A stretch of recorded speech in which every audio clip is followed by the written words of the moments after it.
Hello, Ryan here, aka Mac, and welcome. We have two new 3.19 Evocati patch notes to get through, so let us get going. As always, a huge thank you to all of my patrons and channel members, in particular to my latest two patrons, PlentyX and Shifty. Thank you so much for your support.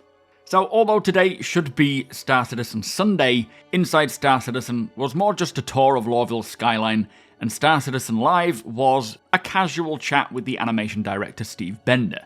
So there wasn't a lot of information to put into a dedicated video. I do suggest watching the videos themselves as they're always interesting, but as we have two new patch notes to go through for 3.19, I figured we would check them out today instead.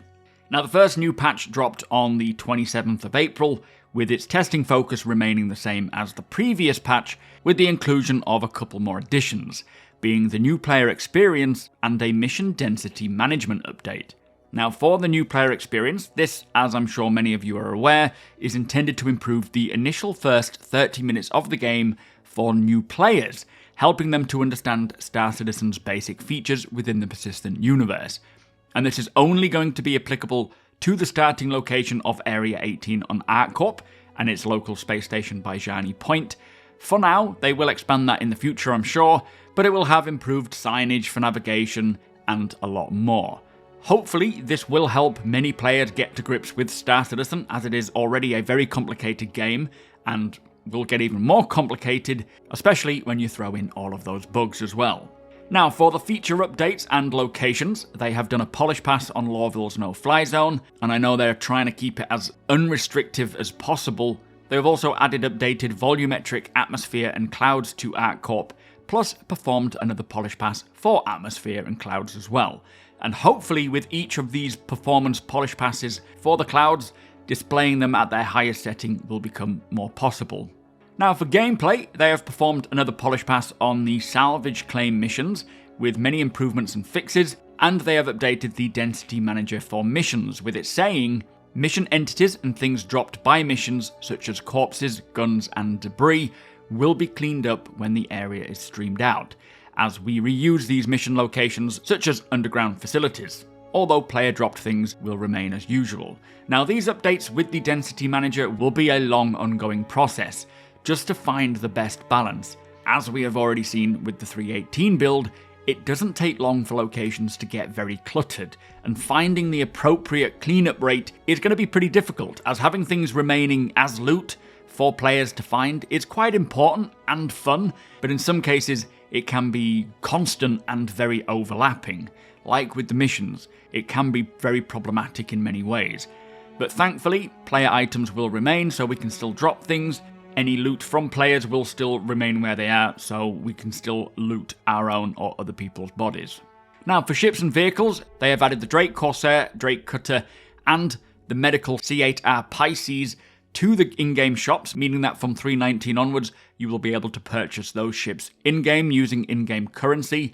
No word on the Drake Vulture getting added yet, but I would expect that it will come with 3.19 as well, as CIG tend to give new ships one patch before adding them to the in-game shops. For this build, there was 15 more bug fixes, 5 client crashes fixed, and 5 server crashes fixed. Now, for the most recent 3.19 Evocati build, this went out yesterday, and for the testing focus, the only new addition here is for the dynamic events over the weekend, with them saying they plan to run both Jumptown and Fleet Week events the whole weekend on the PTU servers, which includes the Invictus Expo Halls, Flybys, and Javelin Tour. Now, this will be to test things and stress those servers again like they're doing with the PU, just to see how it goes and gather any necessary data to address any issues. They have also disabled the new player experience as of this build, so that they can update it and fix any issues. Now for new gameplay features, we have the Ghost Hollow Reclaimer PvP mission, and this is a new mission type for the location on Microtech, and will make use of the comm array as well as the AI navmesh, the navmesh being what allows the NPCs to walk around on the planet's surface. And this is to create PvP encounters where players will need to fight for control over terminals for a chance of a big credit payout. Now within the Reclaimer Derelicts, there will be these Outlaw UEC terminals that will be guided by Outlaw AI, and when active, they will generate UEC that anybody can withdraw, creating PvP encounters between players trying to control the terminals. And to start the mission, the local comm array must be disabled, and once that is done, the terminals can then be activated from the tower next to the reclaimer. So an interesting idea and approach, and I'm sure that many people will enjoy this, especially as Ghost Hollow is a very cool location for FPS. Now, for feature updates and locations with this build, they have performed a polish pass on Lorville's no-fly zone again, updated the level of details and building collision meshes. And then for ships and vehicles, the 400 Eyes engineering room has had a proximity pass to define component base shapes better and stop components from being blocked for track-to-beam gameplay.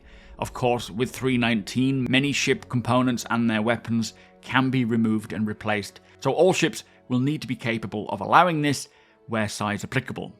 And then finally, there was also 5 more bug fixes, 2 client crash fixes, 5 server crash fixes, and back-end performance improvements.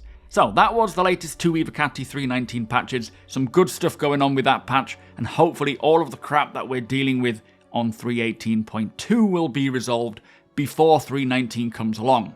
CIG did mention on Monday that they are aware of the issues with 3.18.2 and have been collating and analysing the data, and will be working to develop and strengthen the game's backend for these big milestones ahead. So hopefully that means they can fix these issues while we are playing 3.18.2, so that going into 3.19 we are not having to deal with this.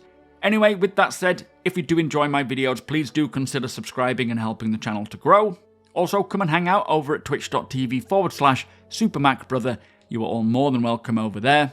Hit the thumbs up if you don't mind, it does the channel a big favour, and tick that notification bell if you'd like to be notified when my videos go live.